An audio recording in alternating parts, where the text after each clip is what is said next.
Hi everybody, it's Katie from Alveston Park Friends yet again.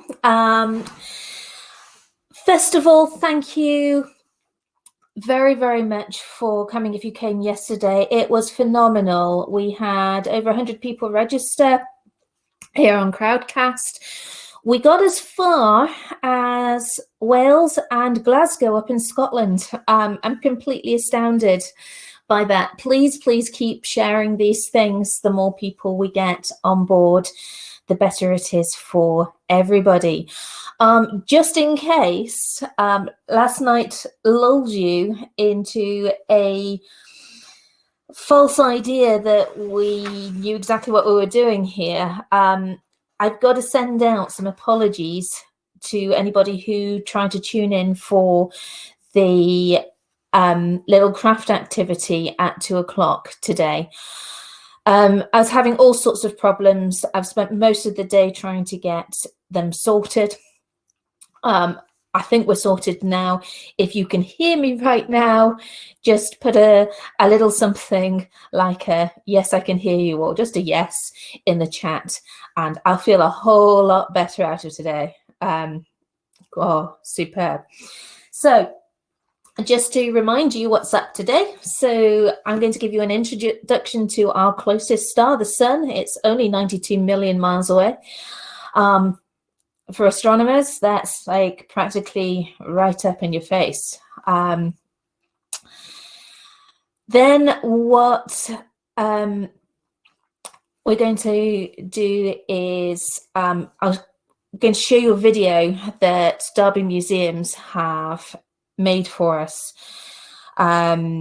Lucy Bamford, who's senior art curator, and she's curator of the Joseph Wright Gallery at Derby Museums as well, has got a beautiful little piece together about one of my favorite paintings of all time, which is all about a solar system. And it dates back about 250 years. And after that, we're going to have a short interview with Anne de Waal, who is a local author. And she's written a beautiful book. I'm looking around because I have a copy somewhere within reach. In theory, here it is. Okay, there you go. It's called When the Stars Went On. Okay, so we'll be talking a little bit about that. And of course, we'll be hanging out for any questions and answers afterwards as well. Remember, this is going on all week. Tomorrow is Moon Day. Monday is Moon Day. And you'll be having a look at Derby and District's Astronomical Society's amazing moon model. You just have to see it to believe it. It's incredible. I'll keep my piece about the moon a little bit shorter because DDAS, they know way more about the moon than I do. Okay, so what I'm going to do now is hopefully share my screen, and I'm going to introduce you to just give me a moment.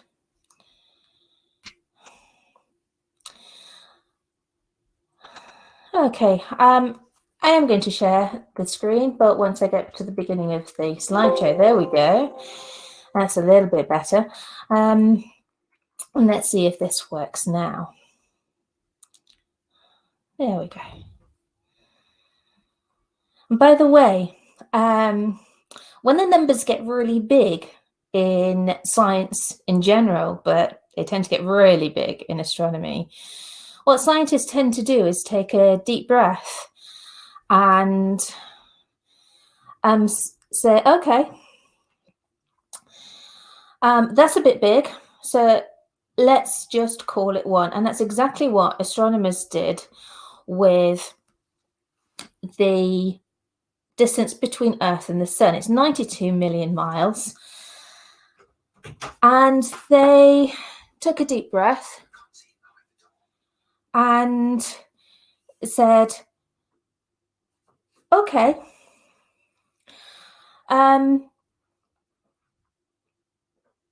let's call that 1. That distance between Earth and the Sun is 1. And that's something to do with astronomy, so they called it an astronomical unit. Now, I just want to make sure that you can see me.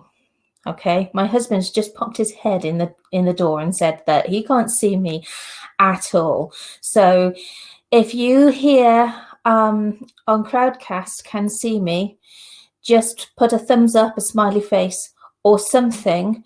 Thanks, Star Bear. There you go. Dan says I can see you now.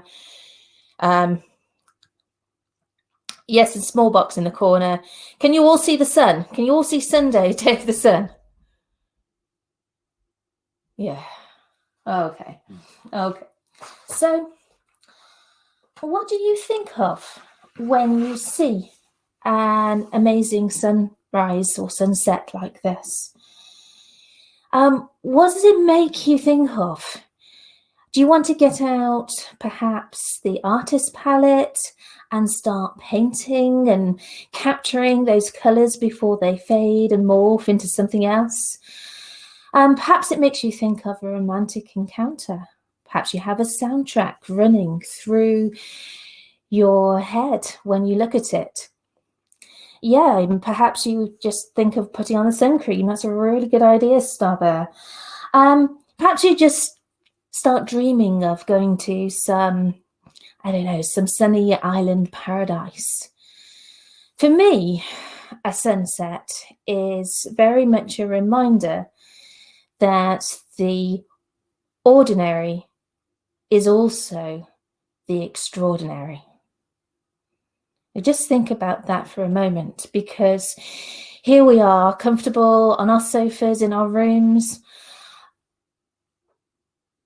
yet we're also sharing this great ride on a giant spinning top called Earth.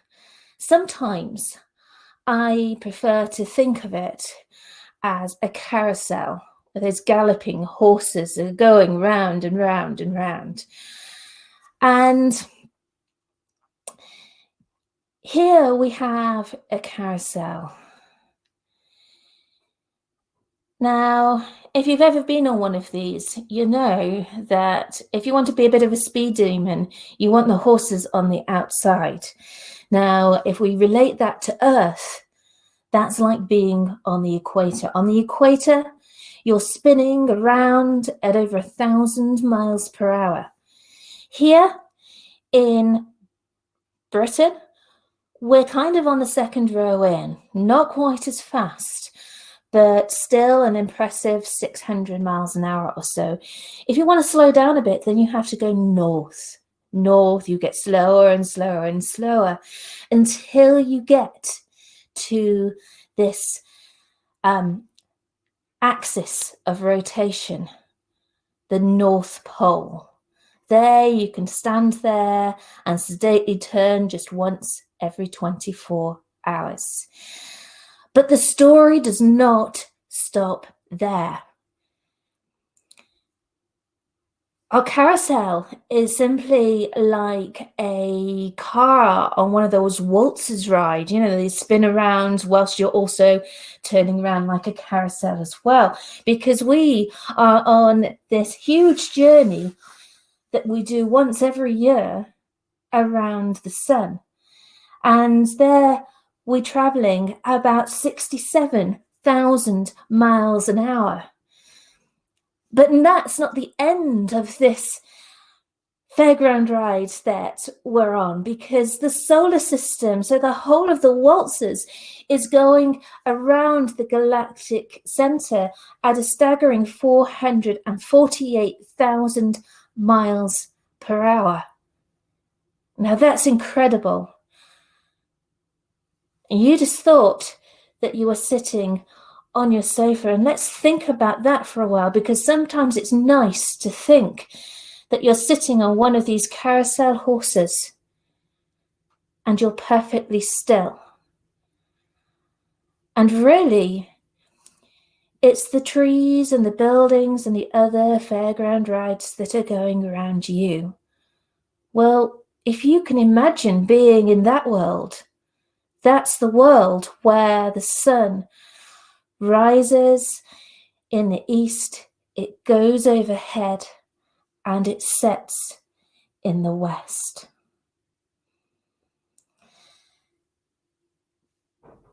Now, sometimes we need this escapism, and for thousands upon thousands of years, the sun has provided inspiration for many, many stories. And the sky is a place where stories and science can sit comfortably side by side. As humans, we need both of these things. What we do is we weave together the science and the fiction, and we create what was once impossible. And this journey of creation, this is life and it is death. We must remember that it is both. So what of this world with the sun traveling across the sky? And what has it got to do with Sunday? Well, the sun has a name. Name Sunday actually goes back to Nordic myths. If you remember, the days of the weeks were named after celestial objects thousands and thousands of years ago. Started with the Babylonians, perhaps even before. And those names have been, those celestial objects have been linked with gods and deities in many different cultures. The Romans connected the night sky and the days of the weeks with theirs. And so did the Greeks, and so did the Norse and Germanic cultures as well. And our word for Sunday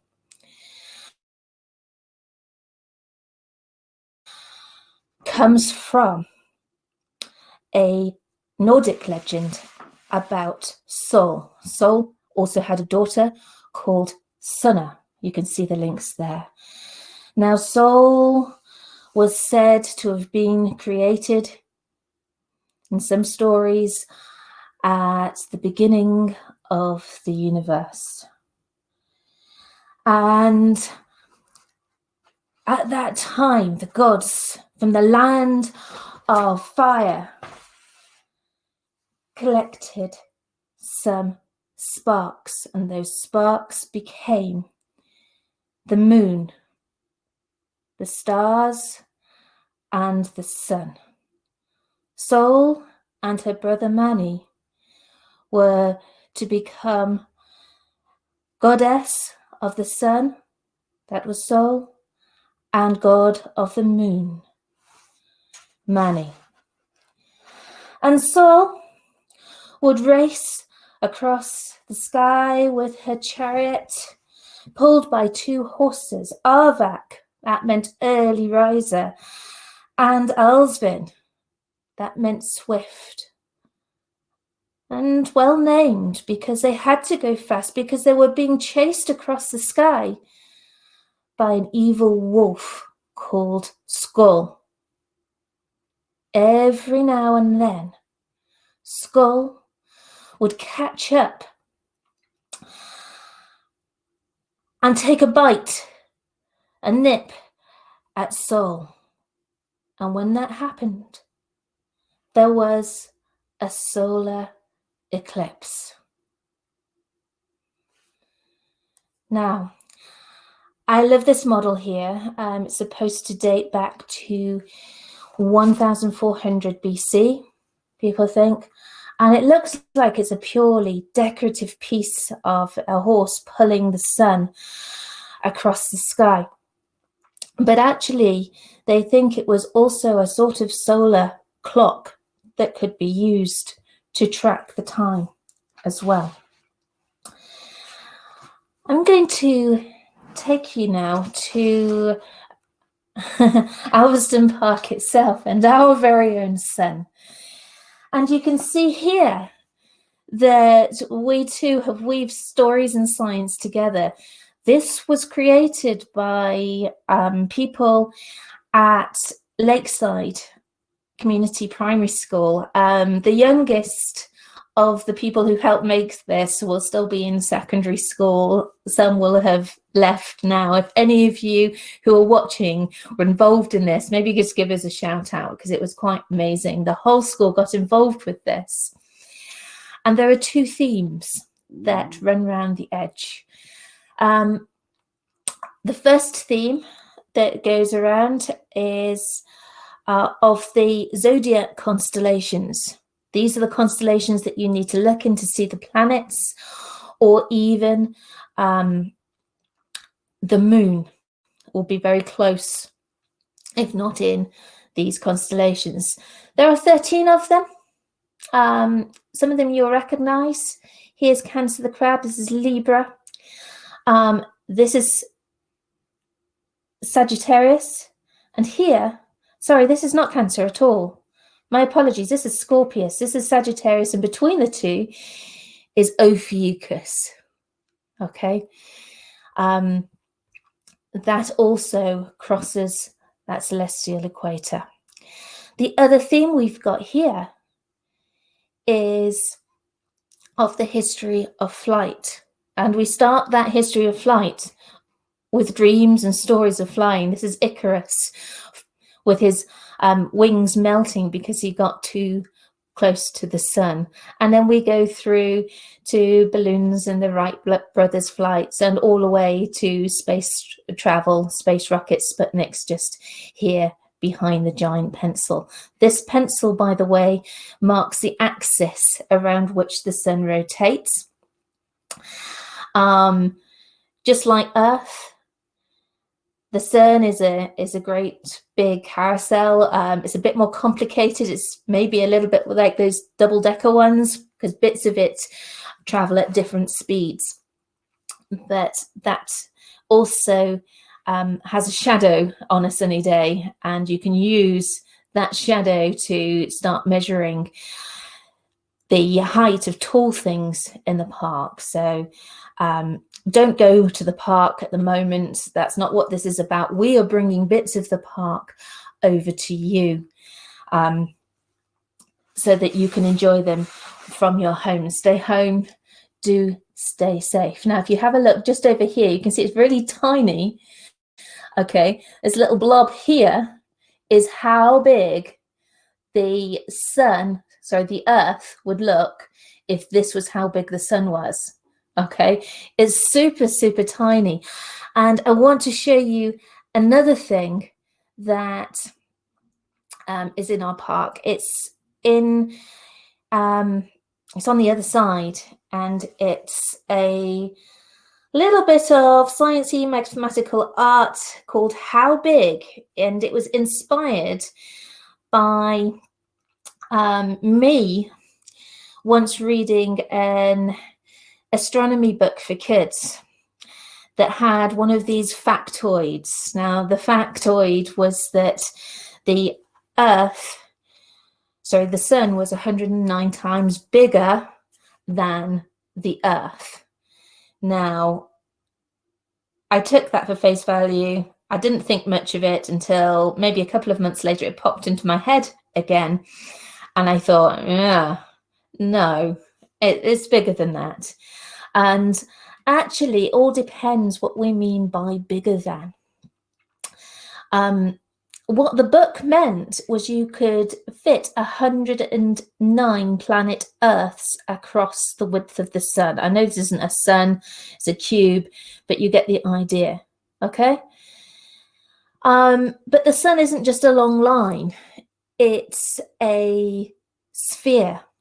And if you could fill a sun-sized sphere with planet Earth, it would take about 1.3 million of them to fill it. So that's what happens when, instead of thinking about the sun in one dimension, we think about the sun in 3 dimensions. This is to help that sort of thinking, because if you say, how much bigger is this large cube than this? Some people will say it was twice as big because it's twice as wide. Some people will look at the area here and think, okay, 1, 2, 3, 4, it's 4 times bigger. That's correct in a 2-dimensional thought process, and that's fine. But if we take the cubes as cubes, then we actually realize we need 8 of these to make up that whole cube. So whilst the sun is, in a sense, 109 times bigger than the Earth, in that it's 109 times wider, it is also 1.3 million times bigger than the Earth. And that's when we start thinking of it as this huge ball of mostly hydrogen that it is. Now I'm going to finish with a little thought about our relationship with the sun, because it is way more intimate than it is with the other stars. We can see the stars. We shouldn't actually look at the sun. It could well be the last thing we look at, full stop. And that would be a shame, because you wouldn't be able to see these lovely pictures. These were actually inspired by young people at the YMCA that's very close to the park. So we shouldn't really look straight at the sun, but we can do something else. We can feel it. And if you're missing hot sunny days, you'll know what I mean. When you feel the sun, what you're feeling is the radiation that would be just above the red in the rainbow. It's infrared. And I know Derby and District Astronomical Society will be saying loads more about that in later session. I think it's on Saturday, when they talk about the James Webb telescope going up there and looking at infrared astronomy. But we can feel that. But our relationship goes deeper still. The only reason that you can actually tune in to our star party is that the sun shines. It's because that sun shines, because these things in the park, plants, what they do is they use the sun's energy to rearrange the atoms in the air around us and in the ground below us into glucose, which is sugar, and then into all the other substances that they produce. They make our food. Without food, we wouldn't be here. So we're so intertwined with the sun. And I'm going to leave you with this lovely photo that I found after spending way too long looking for an appropriate free sunset image. This was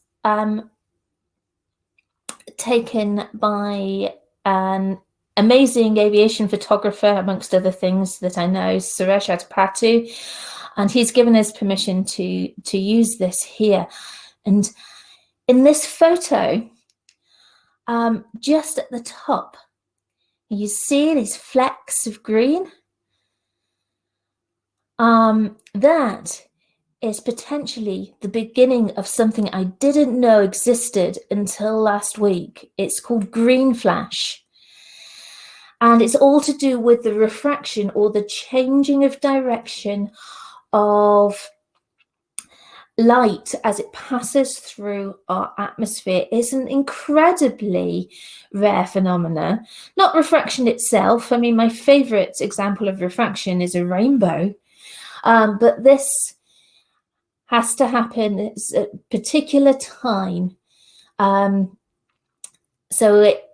People rarely see this, and you shouldn't be looking straight towards the sun anyway. I've already been through that. But this is just the beginning of green flash. The light and the sun is in exactly the right place to get this gorgeous flash of green.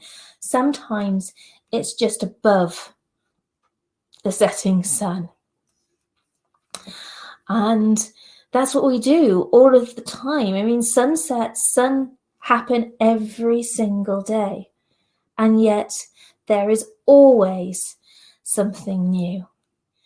I'm going to just stop sharing that for a while. I hope you enjoyed that. Star Bear said I just fell off my sofa. I hope that you've managed to get back up again and you're feeling comfortably. Feeling comfortable. That's what I meant to say.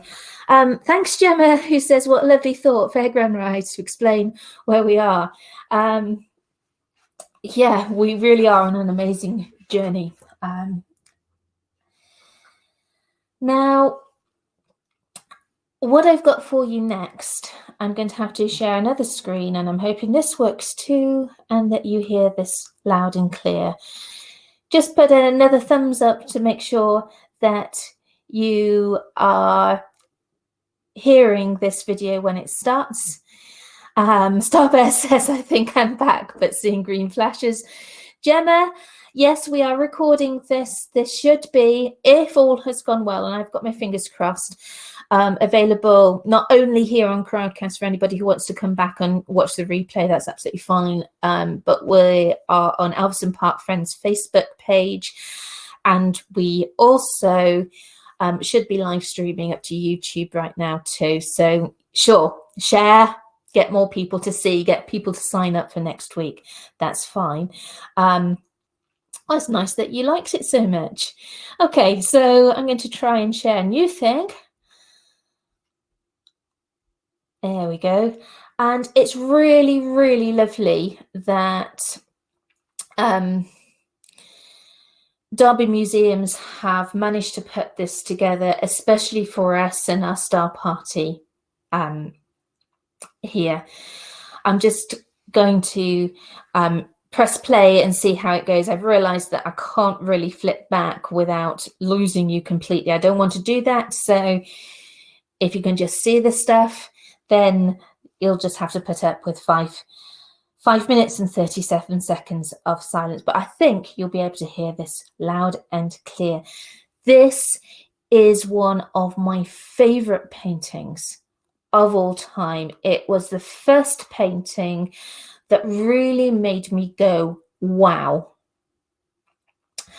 And that's because I have childhood memories of being at Jodrell Bank Visitor Centre, where they used to have this little clockwork solar system that would move, this orrery. And I remember just staring at that for ages. I've got no idea how long, but it was long enough for my parents to say, come on, we need to go on now. And I saw this painting, and even though it was created over 250 years ago now, I saw these people gathered around, and I remembered that wow feeling that I had looking at that little clockwork motion of the solar system in scale time. Here you go.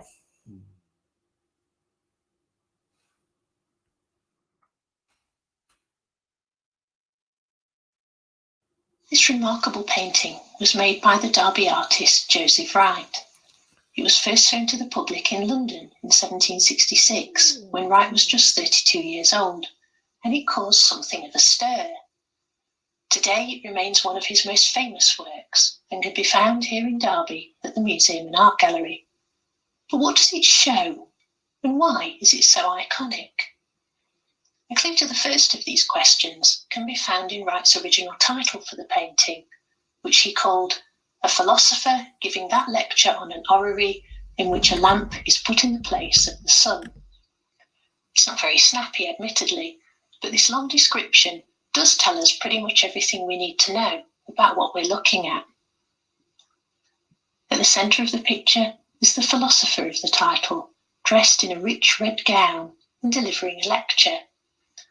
Gathered around him is a mixed audience, including a woman, seen on the left, and children, each absorbed in thought, or in the case of the man on the left, eagerly taking notes.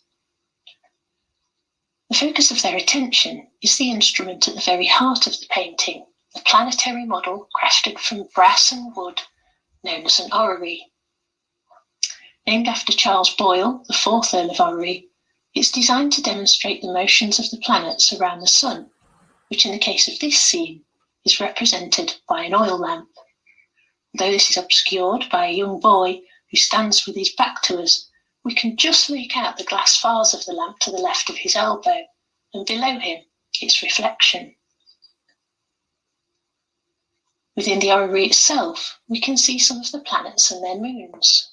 These are held on brass stalks, which connect to a clockwork mechanism within the instrument that moves the planets around when a handle is turned. To the left of the lamp is the Earth, with a ring representing the orbit pattern of our moon.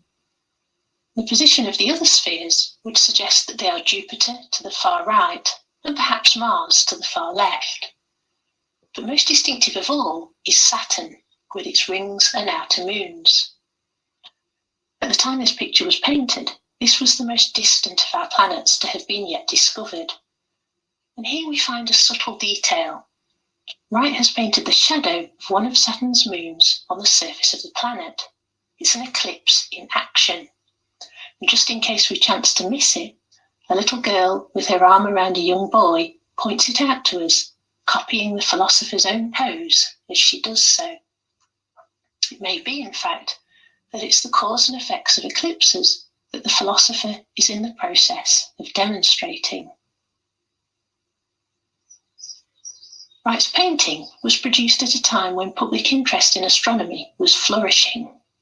For those that could afford them, there were books which catered to a range of interest levels, including some written specifically for children.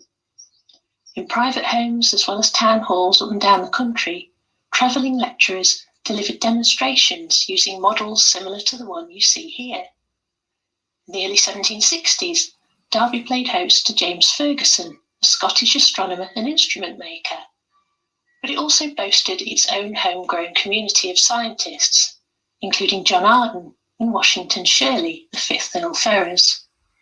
With the help of local friends, Shirley had mapped the transit of Venus in 1761, his observation of which helped determine the distance between the Earth and the Sun, and earned him a fellowship of the Royal Society. Shirley also had an orrery made for his own personal use, and later purchased Wright's painting for his home at Staunton Harold on the Derbyshire and Leicestershire border. It's easy to see why Washington Shirley was attracted to the picture, but for many of its original viewers, it was Wright's depiction of light rather than the modern scientific subject matter of the painting that really caught their attention. The dramatic contrast of light and dark was inspired by the paintings of the old masters, in particular the works of 17th century Dutch Tenebrist painters, as well, of course, as Wright's own observation of the effects of artificial light in darkened interiors. It's not only eye-catching, but this use of light lends a hint of gravitas, seriousness to the otherwise popular modern activity of lecture-going. In fact, in more recent times, the light at the heart of this painting has been interpreted as a metaphor for learning and the arrival of knowledge as it floods over each of the faces of the assembled group in turn. Today, it's celebrated as an icon of the progressive intellectual spirit of its times, and what we now call the Age of Enlightenment.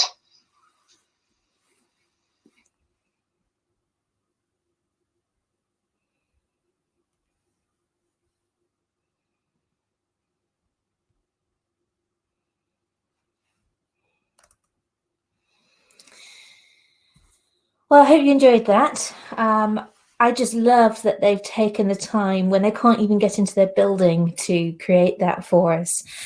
That's absolutely amazing. Right, now it is time to go and have a word with Anne de Waal. Now, she is a local to us here, author who wrote a book called When the Stars Went On. I'll try and find her now.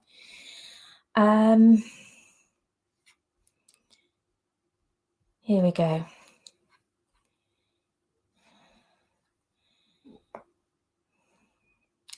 There we go. And I'll invite her up.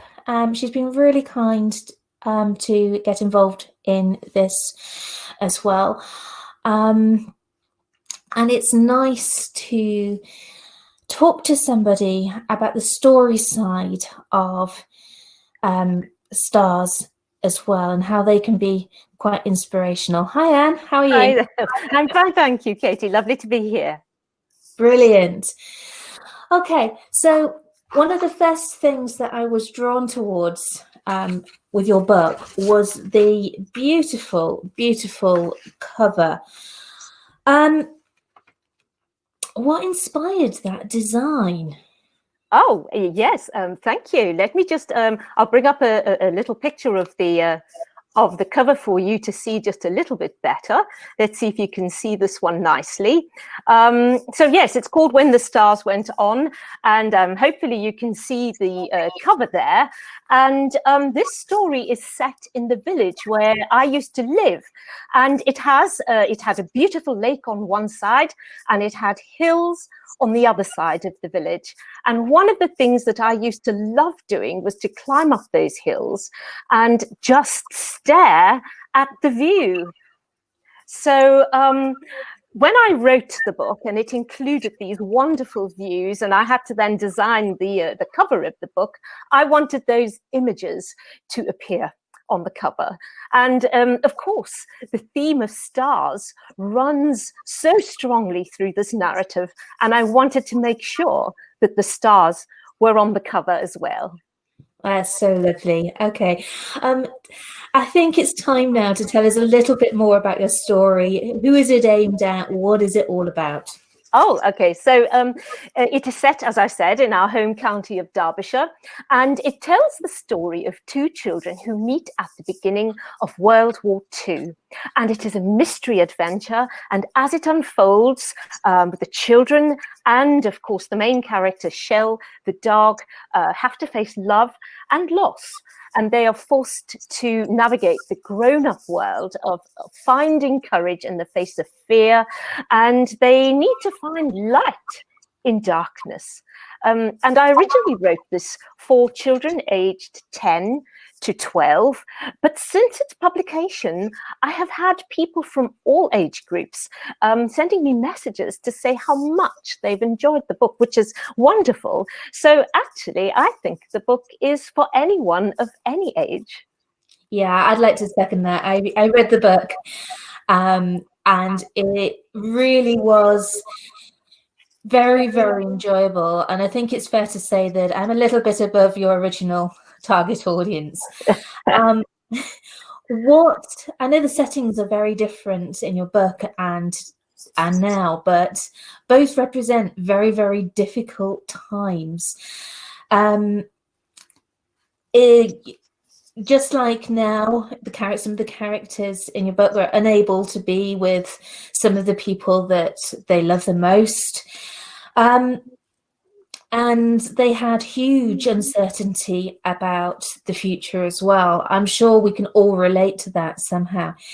How important do you think it is, or stories are, in helping us to navigate difficult periods in our lives?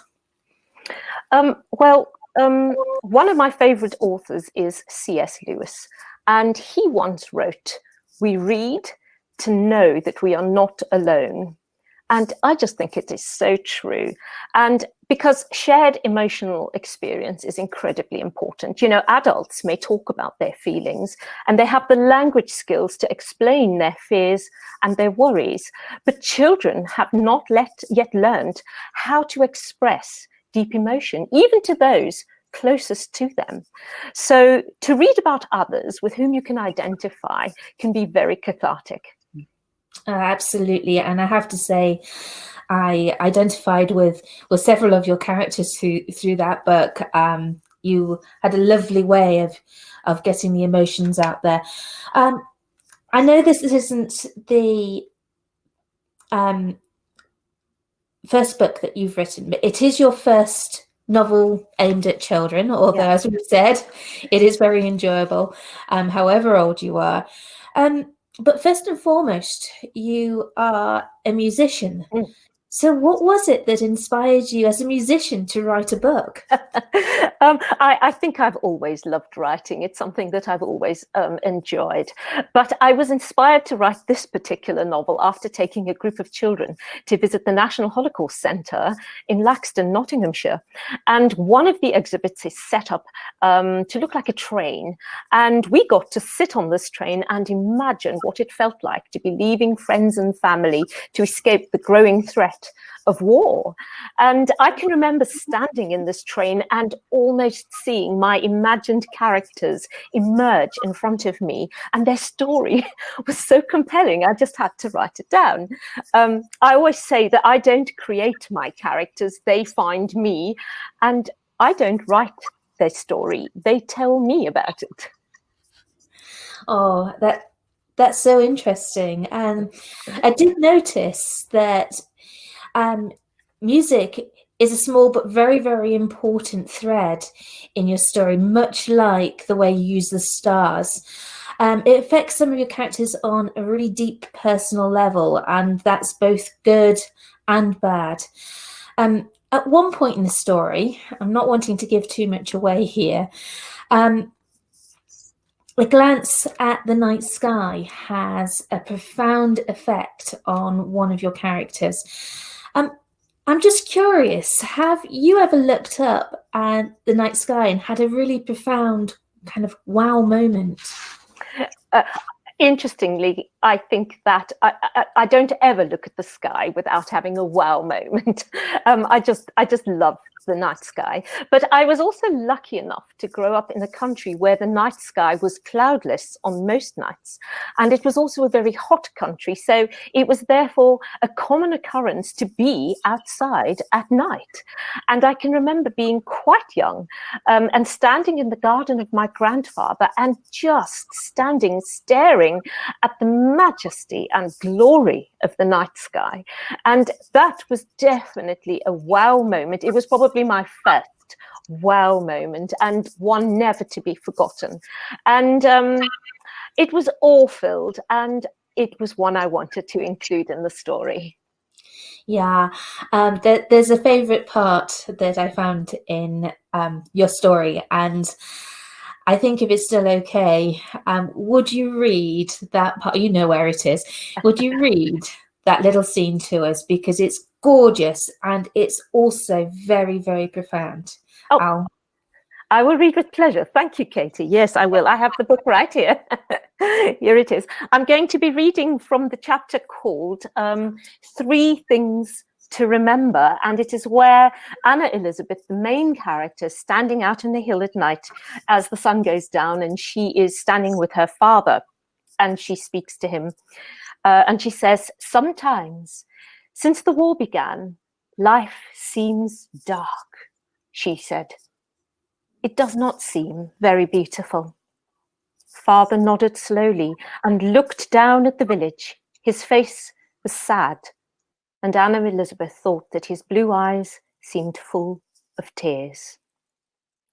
"Do you see those houses, Anna Elizabeth?" he asked suddenly. She nodded. "As the light fades, some of them seem to be disappearing into the darkness." Anna Elizabeth could see that he was right. She shivered as she remembered the mighty monster of her wild memory. Father continued, "The houses in the valley are being consumed by the darkness. But take a moment and be silent. Just wait," he said. As they waited, Anna Elizabeth saw first one tiny light shine brightly into the darkness, and then another and another, until the whole valley was filled with twinkling lights. The darkness no longer felt oppressive. She looked up at Father and smiled. "When life seems dark, Anna Elizabeth, I need you to remember 3 things." Father was speaking seriously, and Anna Elizabeth listened. "Firstly, always wait for the light. It is usually there somewhere. give it a chance to appear. Anna Elizabeth nodded thoughtfully. She knew what he meant. Just like the lights in the village, she said, smiling. We waited and watched, and they appeared.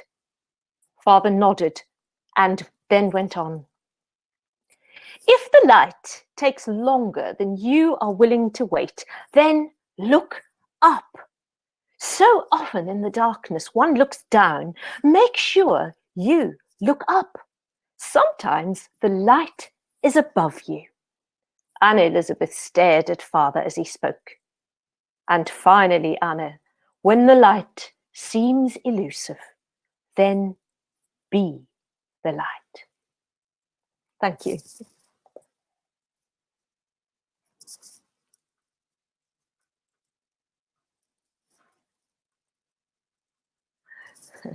Katie, you're muted at the moment. I can't hear you. There we go. Can you hear me now? I can hear you. That was absolutely superb. And I really, really just love that part. The idea of us looking down all of the time when things get tricky and dark. And I know from personal experience, when I found tricky times, I'd glance up at the night sky and suddenly whatever problems I have seem so much smaller. Thank you ever so much for that. Thank you. Would you be willing to hang around for a little while and perhaps answer any questions that might come up? Yes, I can do that. Thank you, Katie. Yes. Minutes. Please, I'm just going to say bye to you for now, but I'll bring you back if we have. So thank you, Anne de Waal. By the way, her book, if you want it, it's available, am I right, on Amazon and Kindle? That's right. Yes. Yeah. Thank you. Thank you ever so much. So that is the end almost of this session of our Star Party. I'll give you a roundup of what's going to happen later in the week. Still so much to go. I'm desperately trying to find the sheet so that I can remember everything that I've agreed to do. Here we go. If anybody's got any questions, and that can be on any part of this at all, I don't mind. I have in the past worked with Derby Museums, especially on that Orrery painting as well. So I know a little bit about it, even though I'm not really an artist. Well, I'm not an artist at all. But I'll do my best to answer anything that you do have, or say I haven't got a clue. I'm pretty good at that too. Yeah, if you just click on ask a question, it would be really nice if we get a couple of questions going by the time I finish this. So we've had Sunday, Day of the Sun. Tomorrow is going to be Moon Day. So I'll be doing these little pieces at the beginning of each one. So I'll be talking a bit about science and mythology of the moon. And then we have a session that we've called To Touch the Moon, where Derby and District Astronomical Society will tell you way more about the moon than I ever could. And I'll also be showing you their amazing model. Just tune in and see that. It's just amazing. On Tuesday is Day of Mars, so you'll get a bit about Mars. And then we're going to be showing you another video short from Derby Museums. That's called John Flamsteed and his Star Atlas. Then it's a dedicated questions and answers session for you. This is where to bring all your questions, whatever they may be. Please do bring some and ask Derby and District Astronomical Society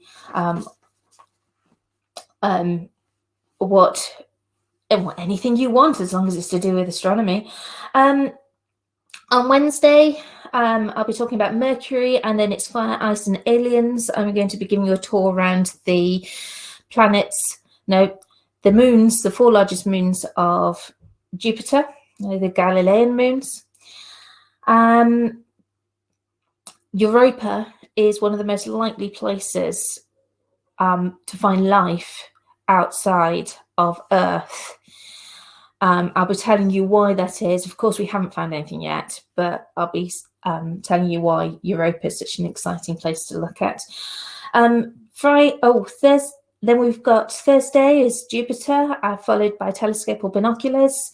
Friday is Venus, followed by the life cycle of stars. So we'll have several billion years condensed into 25 minutes, maybe. Saturday is Saturn Day.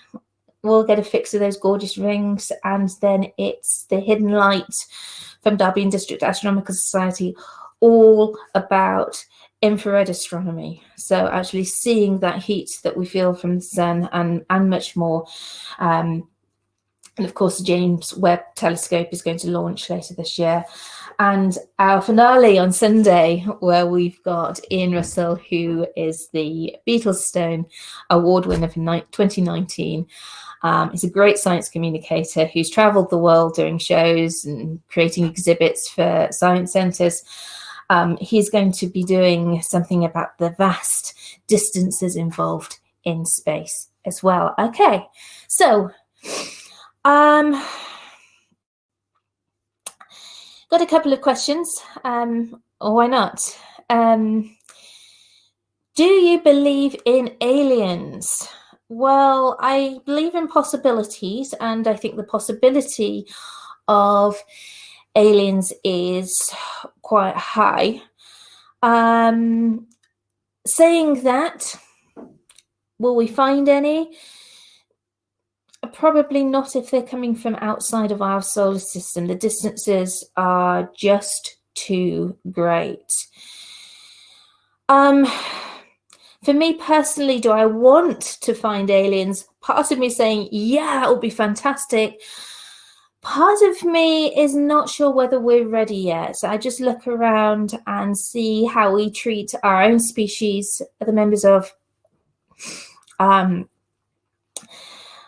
humans, and then I look at how we treat fellow mammals and other animals, and really I don't feel quite comfortable with the idea of us discovering any yet. So I believe in the possibility. That's my personal take on it. Chris is saying something about the Drake equation. Do you want to come up and talk a little bit about the Drake equation, Chris? This is an equation that looks at the sheer numbers of stars in our universe. We've got more stars in the universe than we have got grains of sand on planet Earth. I'm going to ask Chris whether he wants to come up. Feel free to decline this invitation, but it would be nice to have your input on this too. So if you want to say anything, just accept this. If you don't want to say anything, I'll understand. You saying yes, that's okay. Kay is saying yes, the Drake equation. I always struggle to understand that equation. Yeah, help us out. It might be something to come back on the Q&A, and we can do a little bit more on it with preparation if you're interested. So that will be on the Tuesday evening. Here's Chris. Hi, Chris. How are you? I'm okay. It's a really interesting question that I've looked at, and I'm part of the Astronomical Society, but I'm more a member than an expert. So the interesting thing about the Drake equation I'm a scientist and I like a bit of science. And the Drake equation, if people look at it on Wikipedia as a good reference, it takes all the factors that could mean the possibility of alien life or not, and puts them all together in the equation. And it's good that as we move forward and the science gets better and we get more information, you can keep putting into that equation and keep reassessing the possibilities. So if anybody's particularly interested in it, that's worth looking at it. And it puts the whole, I'm just looking at these factors of star formation in galaxies, the fraction that have planets, but people know that we're already finding more planets. How many of those could support life? How many of them can develop life, and so on and so forth, and then how many actually go on to get intelligent life. So anybody who wants to read up on that, it sort of captures all the interesting things that to try and answer. I don't think you can answer the question, but at least it puts you some science on it. Yeah, sure. I'm just going to share a screen if I can. Yeah. And here we go. You said Wikipedia was good. Let's go for it. Yeah. Oh, it's one reference, yeah. It's the Drake equation. That's it. And then you've got what all of these things mean. All of these things just multiply together. So N is you've got the number of civilizations in our galaxy with which communication might be possible. You've got R star, average rate of star formation in our galaxy. It's how quickly new stars are being created or appearing. FP, which is a fraction of those stars that have planets. So it could be I don't know the answer to that, but somewhere between 0 and 1. Average number of planets that could potentially support life per star that has planets. I think we should be looking at moons as well. The fraction of planets that could support life that actually do go on to develop life. But Fi, the fraction of planets with life that actually go on to develop intelligent life. FC, fraction of civilizations that develop a technology that releases detectable signs of their existence into space.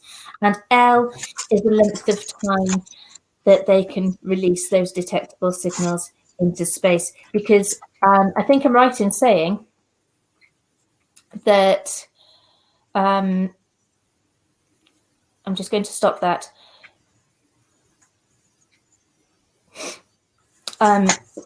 Our earliest radio broadcasts have been going and traveling through space at the speed of light, 300,000 kilometers per second. And so those very, very early radio broadcasts have already passed many, many stars.